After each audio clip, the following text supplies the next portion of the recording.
5 seconds to go.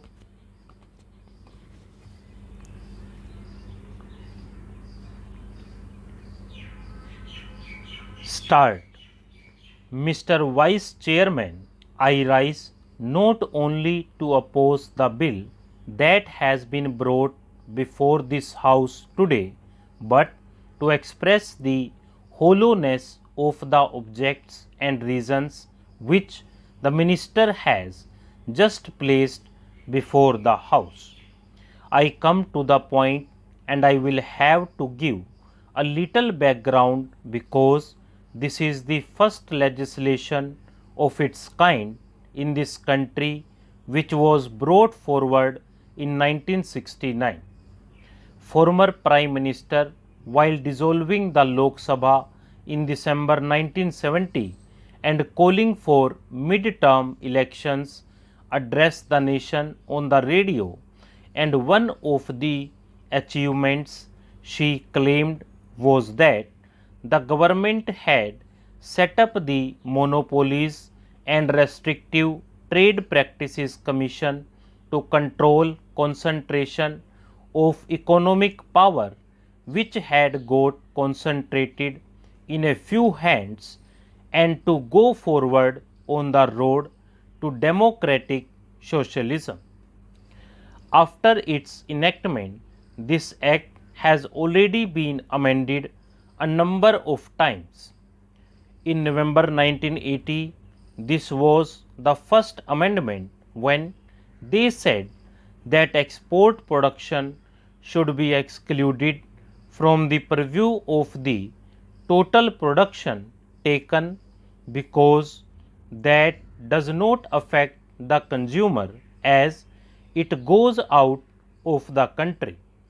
In April 1982, there was an amendment which gave powers to the government to exempt by notification industries which, in the opinion of the government, are of high national priority or where the government feels that there is scope for export or if the industry is to be put in a free trade zone. That was in April 1982. That amendment by itself had signalled the dilution of the MRTP Act. In fact, the honeymoon with socialism had come to an end, and after 1980, the government had already started on this new path of liberalization and privatization, and there was a new vocabulary which is very much in fashion these days. In 1983, the government again amended the act purportedly based on the recommendations of the Sachar committee. I will show you within the course of my speech how the government has ignored the major recommendations of the Sachar committee and accepted only those amendments which have suited this new role of liberalization. At the outset, let me tell you that this bill before the House is the last nail in the coffin of the MRTP Act 1969. Sir, it would have been much more honest to bring a simple legislation saying that this House hereby repeals the MRTP Act 1969. That would have been a much more honest way of doing what we are today being asked to do. The minimum I expect from the minister is that an economic legislation or such far-reaching consequences should be referred to a select committee. In this House and in the Lok Sabha also, from the time of Pandit Jawaharlal Nehru, there has been a very healthy practice that every complicated piece of legislation is referred to a select committee. In recent times, the government has given a total go by to the system. Last year, both the houses of parliament passed the direct taxes bill without even understanding the clauses, and the government and parliament were embarrassed later because that cannot be implemented and it has to be amended again. Therefore, my humble submission to the Honorable Minister through you, Sir, is to refer even at this stage the bill to a select committee in which there can be experts. There are eminent people on the treasury benches who have got a lot to say on this, and I would be most happy to have their views.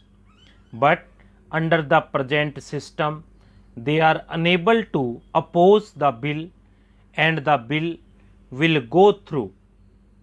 First, we must understand what this legislation is. Unlike the Companies Act or the Income Tax Act, which are acts to regulate business, this act was an act meant to restrict a few business houses so that the others could be free. Therefore, today, if you lift the restrictions on these business houses, it is not liberalization, but it is restriction to the vast majority of small entrepreneurs. The phraseology itself is wrong, and the impression created is as if they are loosening. We are allowing these powerful people to have a hold on the small entrepreneurs. That is what we are doing under this act. So, the term liberalization indicates as if the government is reducing its power. No, what we are doing is that a whole bunch of small and medium entrepreneurs will now be again open to the competition from these large houses which the earlier government in its wisdom wanted to restrict through this act. So, first we must understand what we are doing. Liberalizing a restrictive act is like asking for boiling ice. It is a contradictory term. You cannot liberalize the MRTP Act. The Monopolies and Restrictive Trade Practices Act can only be tightened or repealed. Liberalizing that act means negativing it. Stop.